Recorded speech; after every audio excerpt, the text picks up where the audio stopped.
So I'm concerned because the Israelis are out of control. And this is actually just a symbolic of how out of control they are. So I'm more worried about the state of mind that the Israeli government and unfortunately the Israeli population is in, and all the ramifications and consequences of that, as opposed to the actual potential war between Israel and Turkey.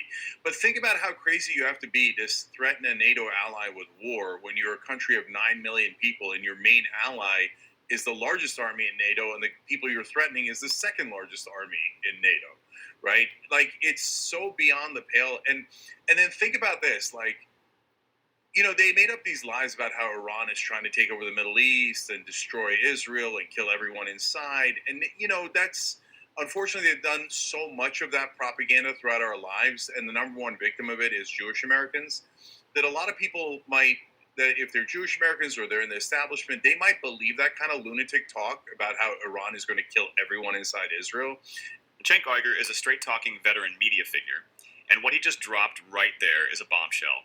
He says Turkey has just removed Netanyahu's last plan, and Israel will not survive this change. This is not fear-mongering. This is a cold, hard geopolitical judgment based on raw reality. Uygur has put his finger on a truth everyone else is too afraid to touch. That Western-backed regime never wanted a single Muslim power to stand strong in the Middle East. Their ultimate goal has always been to keep the entire region in a state of permanent fragmentation, endless war, and chaos, so that under their so-called Greater Israel Project, they could pull everyone's strings like puppets, deciding the fate of millions on a whim. But now, as Turkey, that sleeping dragon, has truly awakened, as Ankara refuses to remain just a bystander, as Erdogan's Turkey displays unprecedented strategic autonomy and military might, the entire chessboard has been flipped. And right at the just concluded NATO summit in Ankara, the whole world watched a spectacle that left everyone stunned. Donald Trump stood before the world and showered his good friend Erdogan with promises that would make anyone's head spin. Trump announced that the United States would lift the sanctions imposed on Turkey for purchasing Russia's S-400 air defense systems. He even went so far as to say he doesn't like sanctioning friends, and that U.S.-Turkey relations are now better than ever. What really made Netanyahu's blood boil was Trump's clear statement that he would consider bringing Turkey back into the F-35 stealth fighter program. Shalom, shalom, shalom. Call halal Yahweh Shem Shai B'Hashem Kadash. Honors to the elder apostles and other bishops of great millstone, even the elder that came before them that taught us his truth. Shalom and salutations to all the brothers out pushing the word in truth and in sincerity, the hopeful like tabernacle of David. I'm Aliyah Shalom back with the World War III Daily Update. Shalom and salutations to you all. Turkey is the wild card. Wild turkey. Okay. Turkey is not Iran. Turkey is nuclear. Turkey has nukes. Let's see. Turkey's ICBM. Let's see. The F-35 deal. Let's see. Let's go right here real quick. Let's get this real quick. Joel, let the weak say I'm strong. What is that talking about? It's talking about nukes. It's talking about missiles. Joel 3 and 2.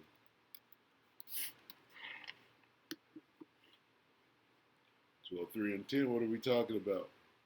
Swords. Spears. Okay?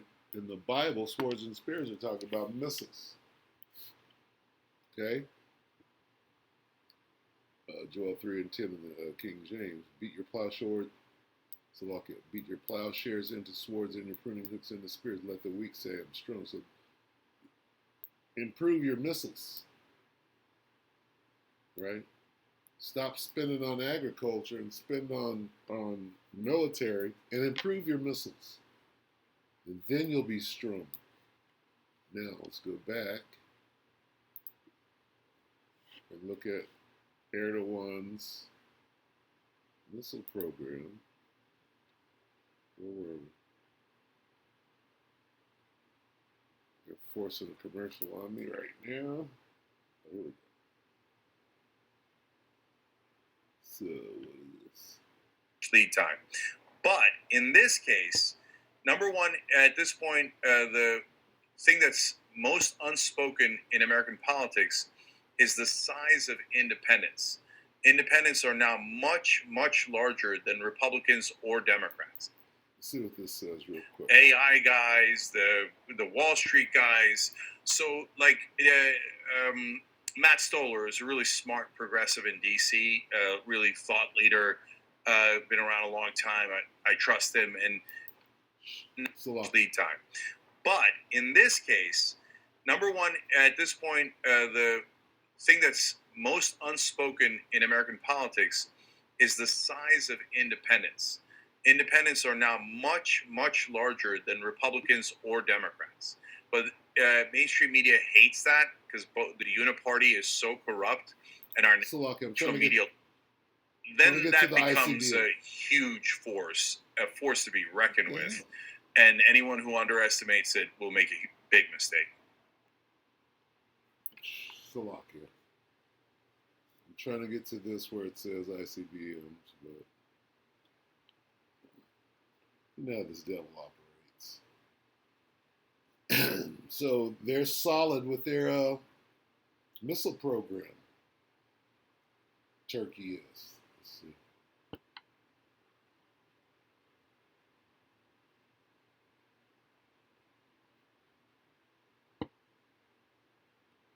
What in the hell do we have?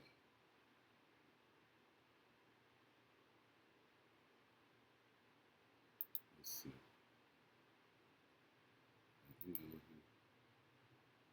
F-35 deal.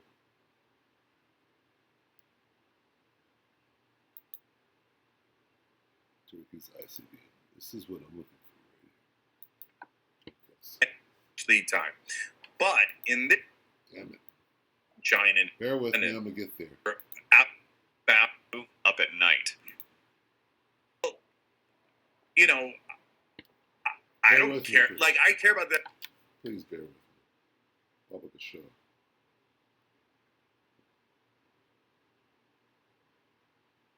This brings us to what keeps the entire Western world, and especially Netanyahu, up at night.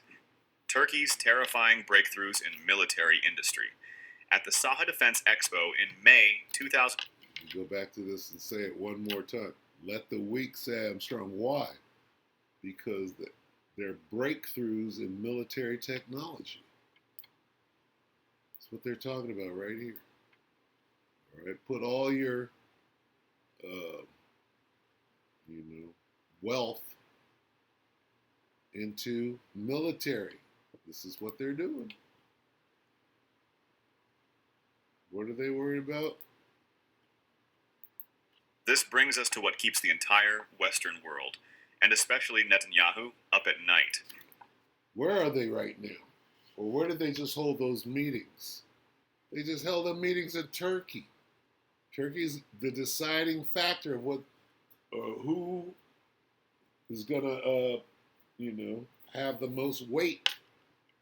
All right, if Turkey goes to the West has more weight, especially with Turkey being in that region. Turkey's terrifying breakthroughs in military industry. At the Saha Defense Expo in May 2026, Turkey publicly unveiled its first intercontinental ballistic missile, the Yildirim Han. This is no toy. The missile has a range of 6,000 kilometers and can let the weak say I'm strong. Speeds of Mach 25, that's 25 times the speed of sound. It uses liquid fuel, is powered by 4 rocket engines. That's a sword. Get your plowshares into swords, pruning hooks into spear. This is a spear, a javelin. Okay? Carry a warhead weighing up to 3 tons. 6,000 kilometers. What does that mean? From Turkey, it can cover the entire Middle East, most of Europe, North Africa, and even parts of South Asia. This is real strategic deterrence. This is the moment Turkey transforms from a regional military power into a global strategic player. What does that mean? See, Iran doesn't have that capability. Iran can't hit like that. And Turkey's defense ministry has also revealed breakthroughs in propellant technology to ensure this liquid fuel missile can achieve hypersonic speeds. But that's not all. At the same expo, Turkey's defense ministry R&D center unveiled a turbofan engine called the Guchan. Let the weak say I'm strong.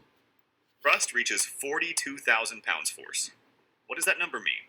It means it slightly exceeds the thrust of the F-135 engine used in America's F-35, about 43,000 pounds force, and far surpasses the F-119 engine used in the F-22, about 35,000 pounds force. A Turkish military spokesman explicitly stated that this engine was produced entirely with domestic resources to reduce dependence on foreign critical technologies. The single crystal turbine blade. What did they just say? It was produced entirely in-house.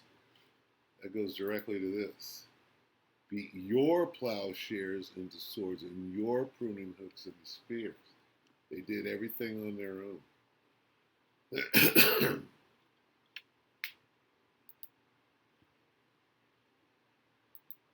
Explicitly stated that this engine was produced entirely with domestic resources to reduce dependence on foreign critical technologies.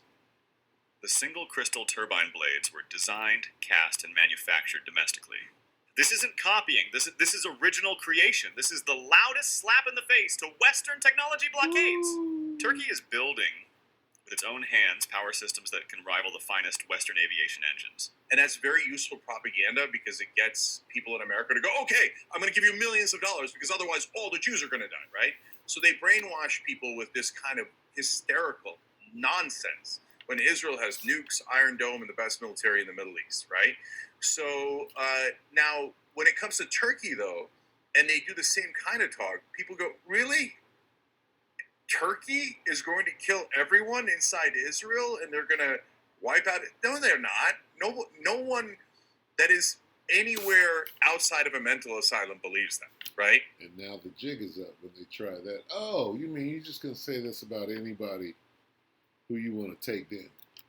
Like, you'd have to be full blown, like, gone.